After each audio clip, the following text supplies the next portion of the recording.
جی اس وقت ہم بڑے میاں اسٹریٹ پہ کھڑے ہیں جناب، اور جناب ہم نے عیسیٰ خان صاحب کو قرآن پاک گفٹ کرنا ہے۔ قرآن پاک ایک ایسی کتاب ہے جو اللہ کے ہاں محفوظ ہے، اور اللہ نے اس کی قسم دی ہے، اس کو کوئی بدل نہیں سکتا۔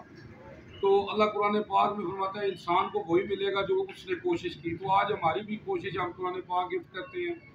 تو میں کیا بیان کروں صلی اللہ علیہ وسلم کی شان میں، اللہ نے سب کچھ نازل کر دیا قرآن میں۔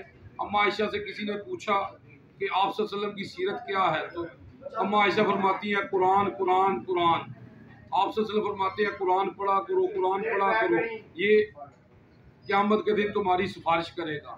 تو آئیں جناب عیسیٰ خان صاحب کو قرآن پاک گفٹ کرتے ہیں۔ جی السلام علیکم، کیا حال ہے جناب؟ ٹھیک ہو؟ خیریت ہے؟ اور کام شام ٹھیک ہے جناب؟ میں قرآن پاک کو گفٹ کرنا ہے جناب، تو تمہارے کو بہت ماشاء اللہ تم نمازی بھی ہو، قرآن بھی پڑھتے ہو ہے جی۔ صرف تساں نے صبح آ کے نا دکان کھولن کو پہلا دکان دی برکت واسطے صبح ایک قرآن دی آیت کو پڑھ کے سمجھن ہے جی۔ تے جناب ساڈا وعدہ کر انشاءاللہ جی فی امان اللہ۔